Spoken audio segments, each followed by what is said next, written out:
So you treat patients that are, you know, big-time snorers and sleep apnea. Right. And you say that some people that were on CPAP are no longer on CPAP. Yes, and I'm one of them. Okay. Yes, I've been diagnosed with sleep apnea, and you know, I was asked to wear the CPAP.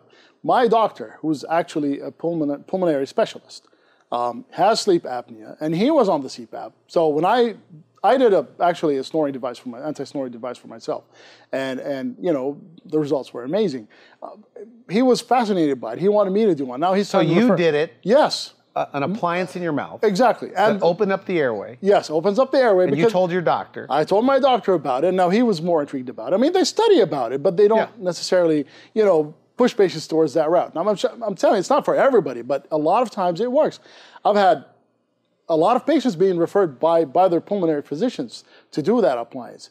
And it works because all it is preventing the obstruction that occurs and causes your so you breathe all right all day long, but then as soon as you lay down, yes, your jaw drops jaws maybe back. drop exactly, back. drops back. The tongue blocks the airway. So logically, it makes sense. Absolutely, it makes perfect sense. And I've had one patient that quick story. A patient had it. He was wearing CPAP. His dog kept pulling it off his mouth when he was sleeping. And he came in. I did the appliance for him. He got the okay from his physician.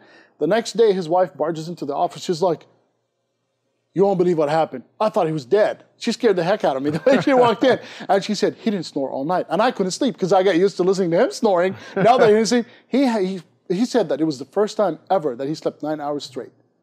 Ever. And you feel good the next day. Of course, absolutely. Oh yeah, when you're fully oxygenated, you're not tired all the time, you know, and you don't have to put that mask that you know, the mask, I've tried the mask. It's a very, you don't like it? I don't like it at all. It dries off your nose and your mouth also. The mouth is open. You get dry mouth and that causes gum disease. So it's a combination. It's like. Is it hard to sleep in that thing? It is very hard. And I'll tell like you have to stay on your back the whole night on a CPAP? Well, they want you to. There's no way. I mean, people move, you know. I mean, and actually I sleep on the right side and I try to put like a pillow behind my back in order not to move at all.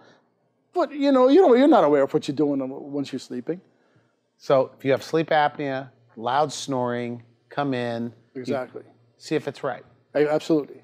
Yes. I mean, we'll guide you to the proper direction. If we think that you're a good candidate for it, we'll go ahead and do it for you. If not, then there are other routes that we can talk about. So if somebody comes in for a consultation after the diagnostics that you do, are you pretty much with certainty, no, this is probably going to work for you?